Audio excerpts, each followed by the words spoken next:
जय हिंद दोस्तों। मैं तरुण कुमार।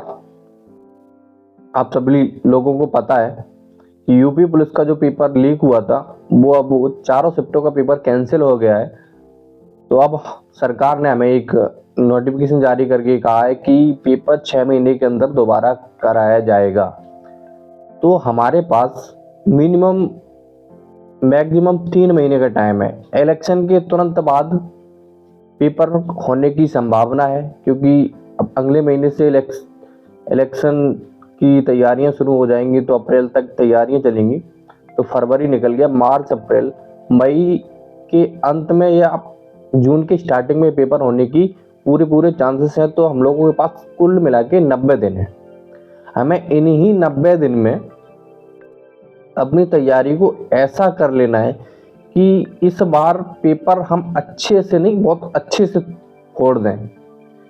मिनिमम 150 क्वेश्चंस में से 135 140 का टारगेट हमको लेके चलना है, क्योंकि इस बार पेपर इजी नहीं आएगा। क्योंकि पिछली बार जब 2018 का पेपर लीक हुआ था सेकेंड शिफ्ट का, उसमें भी यही हुआ था कि पहले का पेपर बहुत इजी था, लेकिन जब पेपर री एग्जाम हुआ तो उसका स्टैंडर्ड बदल दिया गया था और उसमें हर एक चीज़ का एक स्टैंडर्ड लेवल पे उन क्वेश्चनों को पहुंचाया गया था, जिससे बच्चों को सॉल्व करने में थोड़ी प्रॉब्लम आई थी और पहले के मुकाबले थोड़ी समस्याएं हुई थी।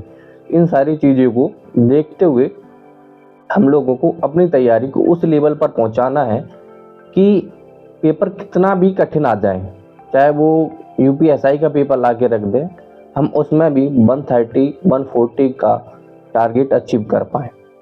तो 90 दिन का टाइम है आप लोगों के पास।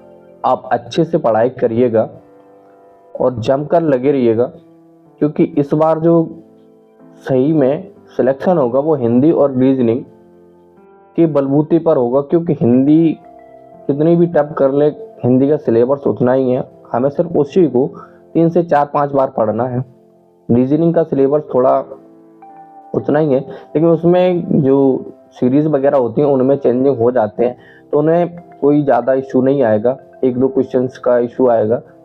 और इस बार जो हम लोगों को एग्जाम पैटर्न में एक 15 क्वेश्चंस अलग से देखने को मिले थे, वो ये थे कि मानसिक अभिरुचि के जो प्रशासनिक संबंधित समस्याओं से पे आधारित प्रश्न थे। तो हमें उन प्रश्नों की बहुत से बहुत प्रैक्टिस करनी है, क्योंकि वो सीधे नंबर होते हैं, उनमें हमें कोई दिमाग एक्स्ट्रा नहीं लगाना पड़ता है और ज़्यादातर वो प्रश्न रिपीटेड होते रहते हैं।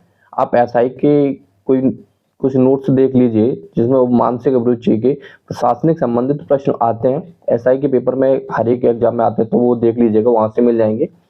बाद बाकी का मैथ पे ज़्यादा फोकस नहीं करना है।